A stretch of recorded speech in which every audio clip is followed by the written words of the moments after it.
Thank you very much for the invitation to come here. I entitled my speech here to "The Grow or Not to Grow, the Mystery of the Growth Plate." And this is a film of the left hand, and I look at many of these every day in my clinic as a pediatric endocrinologist. And the aim of this is to evaluate how much growth is remaining in the child. And I do that by looking at the growth plates. These are the growth plates. This is cartilage. And this is the way all long bones grow. I would like to spend this 30 minutes on first to look at how growth plate is developed, and to discuss the hormonal regulation of growth plate cartilage, and finally some new therapeutic options, how we can target the growth plate to help children who grow too little or too much. So what does really determine our height? What makes a giraffe become very tall and a mouse very small? And another question we've had is it really possible to genetically manipulate growth to make the mouse big and the giraffe small? First, embryology, the development of the long bone. During the first trimester of pregnancy, there is a cartilage anlage which becomes mineralized, and this forms the matrix of the bone. This is vascularized. Blood vessels grow into the bone, anlage, first in the middle of the bone and then in each end. And in between here, the growth plate is formed. And this region is called the bone epiphysis. During maturation, this growth plate becomes thinner and thinner, and here we are in puberty. You can see we have a pretty small or thin growth plate, which by the end of the puberty becomes ossified, and this is the mature bone, which cannot grow any longer. So what we have focused on is this process, childhood and puberty. How could we prolong or promote growth plate fusion and thereby manipulate growth in children with growth disorders?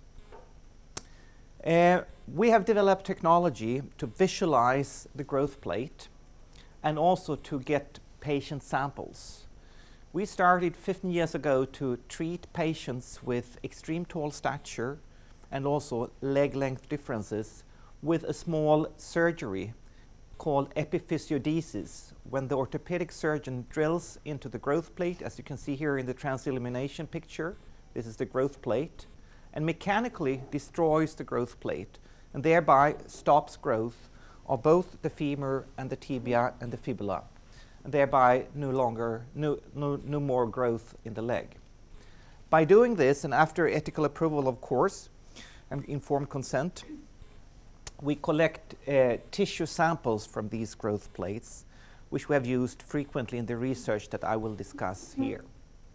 This is how the surgeon gets the biopsy from the growth plate, visualized here by an MRI technique we have developed with high resolution. You can see the different zones within the human growth plate. This is the femur and this is the tibia. This is a biopsy taken from the growth plate, from the femur growth plate by the surgeon, and this light green area, this is the human growth plate.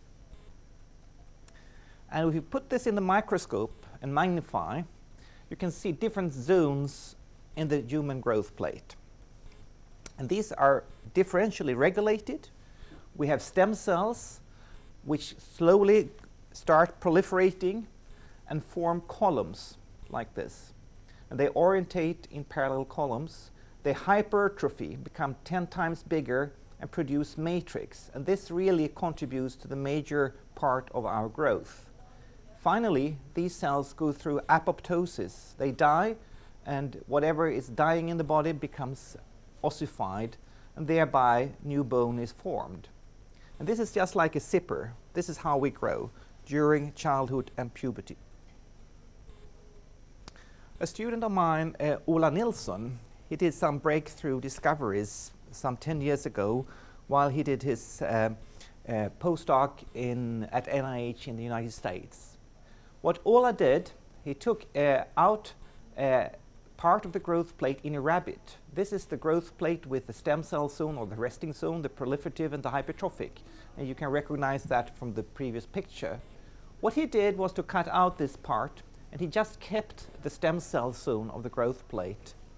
And he let this be for 4 weeks, and then looked at the growth plate again in these rabbits, and then found that a completely normal growth plate has formed, which demonstrated that these stem cells, they have the potential to form a completely normal growth plate.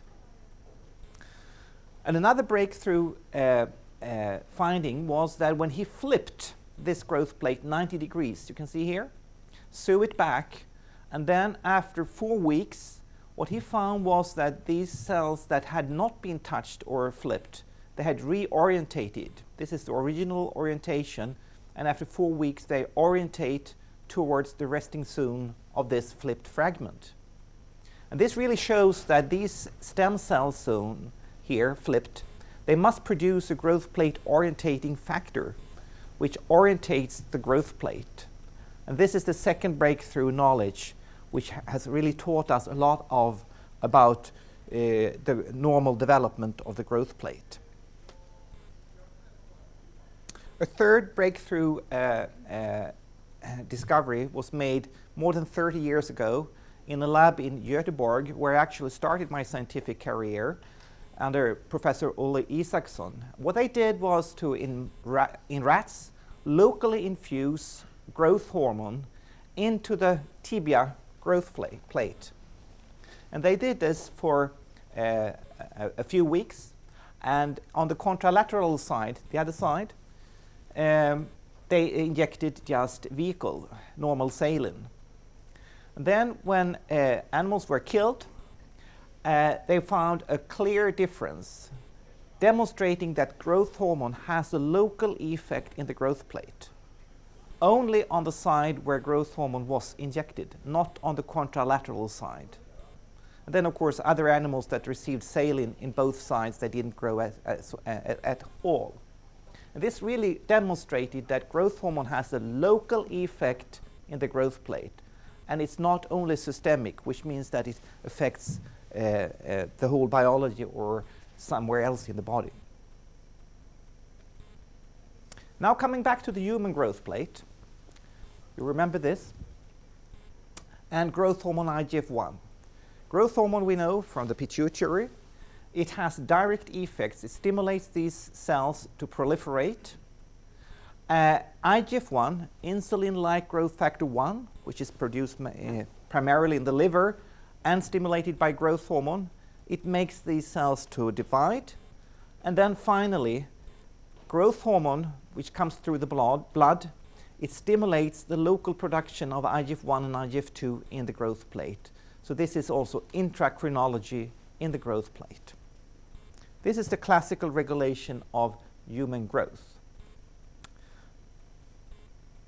What about sex steroids? I spent my last 15 years working on sex steroids and the effect on human growth. This is a growth chart. This is centimeters, this is age. And here you can see that during the first 1 to 2 years of life, the child grows very, very fast. And this first phase, it disappears after 2 years. Then we have a childhood growth phase, which is a quite linear growth phase, up to puberty, when we have the pubertal growth spurt, which is very much driven by estrogen. What estrogen does is to directly stimulate the pituitary gland to growth hormone release. Growth hormone is secreted in a pulsatile manner, and this is how it looks like during childhood. During puberty, under stimulation of estrogen, the pulses are much higher, so the amplitude is higher. And this drives IGF-1 production, primarily from the liver. And IGF-1 and growth hormone, both, as discussed earlier, stimulate proliferation and hypertrophy in the growth plate.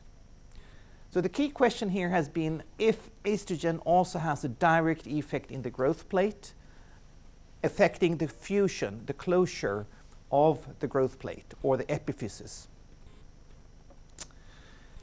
When I did my postdoc at University of North Carolina, Chapel Hill in the United States in the mid-90s, at the same time Eric Smith was there. It's almost 20 years ago. And he made a breakthrough discovery. He identified the first and so far the only patient in the world with a mutation of an estrogen receptor. And this is the first known receptor, the estrogen receptor alpha, a 8-year-old male. And this male, he had new growth plate fusion when first evaluated at an age of more than 20 years. And he was very tall, as you can see here, more than 200 centimeters, despite normal stature parents. He had severe osteoporosis. This hand film, you recognize it from earlier, it is very, very little bone mineral here, so he has osteoporosis. When he was given estradiol, estrogen treatment, nothing happened. Still osteoporosis, and still his growth plates were open. You can see still open growth plates here. Furthermore, in America, they do not measure children that frequently, so we don't really know for sure, but most likely he had a normal prepubertal growth, and most likely he did not have a very pronounced pubertal growth spurt. And altogether, this shows the very, very important role of estradiol, and especially ER alpha, for growth plate fusion and a normal bone mineral acquisition in the male.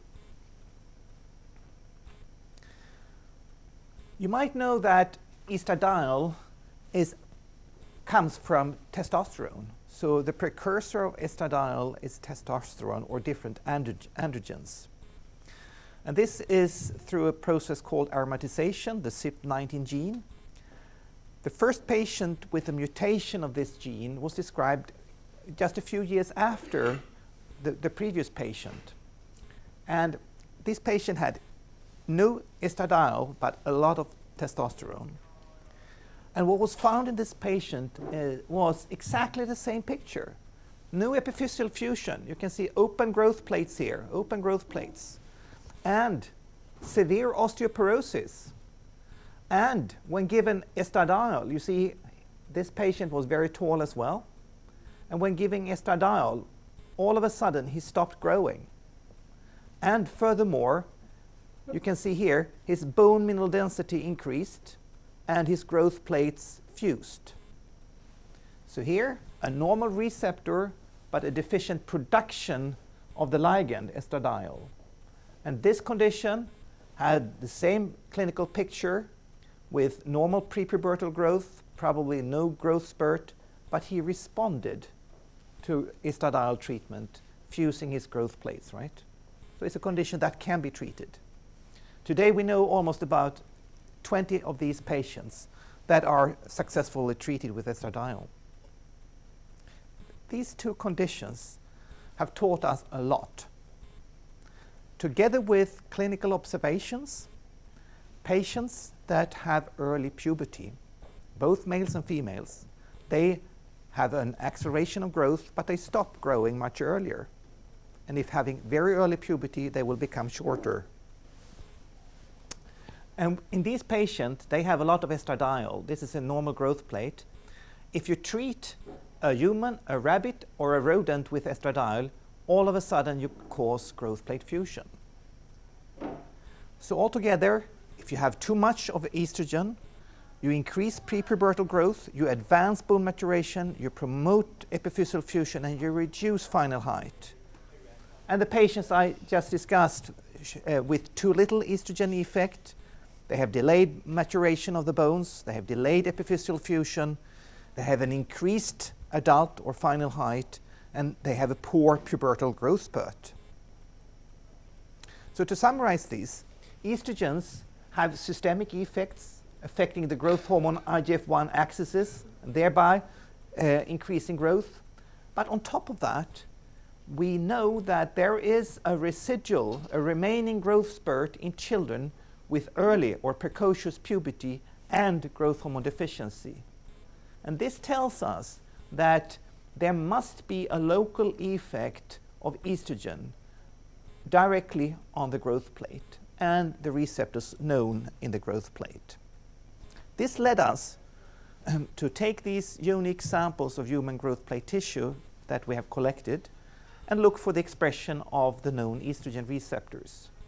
And Ola Nilsson, he was the first to demonstrate a wide expression of ER-alpha in the human growth plate, as you can see here with immunohistochemistry. And he also looked at patients at different pubertal stages. This is pre-pubertal, this is a mature man or woman, and these are individual patients. And you can see that most of the cells throughout puberty express ER-alpha. This is the second receptor, ER-beta, which was first discovered here at Karolinska Institute by Jan-Åke Gustafsson in 1996. And a few years later, we were the first to demonstrate it in bone and cartilage. And here you can see our ER-beta expressions throughout the growth plate, both in proliferative and hypertrophic chondrocytes, and throughout the growth plate in all different pubertal stages, telling us that it's not a differential expression of the receptor that makes growth plate fuse or determine final height. It must be a different other mechanism. This led us to go to mice, and we developed, and this is former student Andrei Shagin, mice with knockout of either ER-alpha, ER-beta, or both receptors. And the ER-alpha knockout has only ER-beta effect, the Burko only ER-alpha, this double knockout, no estrogen receptors. And what was really striking here is that when the mouse gets older, these female mice, the growth plate, this is a normal growth plate, disappears in this Urco mouse, which only has ER-beta present. But in all the other genotypes here, there are normal growth plates, both at an early age and at a late age. And this really tells us that ER-beta, estrogen receptor beta, has the capacity to induce growth plate fusion in female mice. And also there is a potential therapeutic target to modulate human bone growth. To figure out whether this is a local or systemic effect of the estrogen receptor, what one can do is to tissue specifically knock out a receptor, in this case ER-alpha. And this was done in collaboration with Anna Börjesson in female mice. And in those mice where ER-alpha was conditionally knocked out in the growth plate cartilage, one could see that there is a prolonged growth. At 12 months, you see that the mice lacking ER-alpha in the growth plate, they are taller than the ones that have not been knocked out, the control mice. And at 4 months, there is no significant difference. So this really tells us that ER-alpha is important to determine adult height, and the local expression in growth plate is crucial. This is another experiment where we had gonadectomized, no ovaries mice, and they were treated with estradiol. And this is mice which also had a cartilage-specific knockout. And what you can see here is that high dose of estradiol reduces the growth plate height, as you can see here, in these mice, but not in those with a cartilage-specific knockout of ER-alpha, really stressing the importance of the local action of estradiol to determine height in mice, just like in humans. Finally, the final knockout experiment I will show you is from male mice with a total ER-alpha knockout in the whole body compared to the cartilage-specific knockout. Here you can see the global and the cartilage-specific knockout. And this, the difference here is that in the global knockout you see a reduction of growth while you do not in the tissue-specific knockout, demonstrating that the expression of ER-alpha is crucial in the growth plate.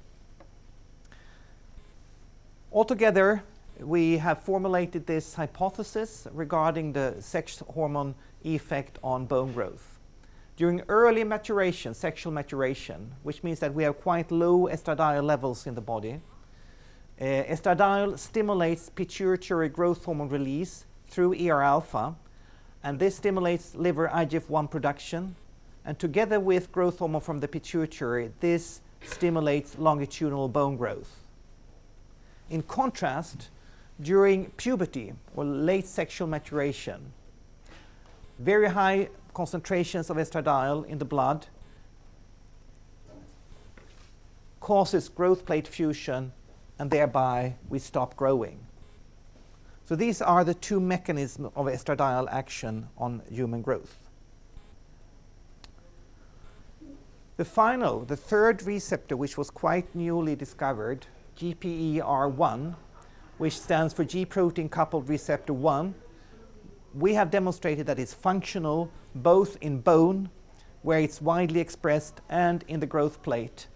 And we have also knockout experiments here showing that when we knock out GPR30, which is synonymous with GPER1, estradiol, low dose and high dose, has no effect, in contrast to the wild type mouse where it significantly suppresses growth.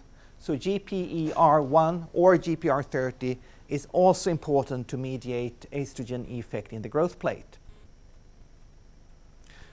To wrap this up, a little bit about the clinical perspectives on how we could manipulate growth using the knowledge from sex steroid actions in the growth plate.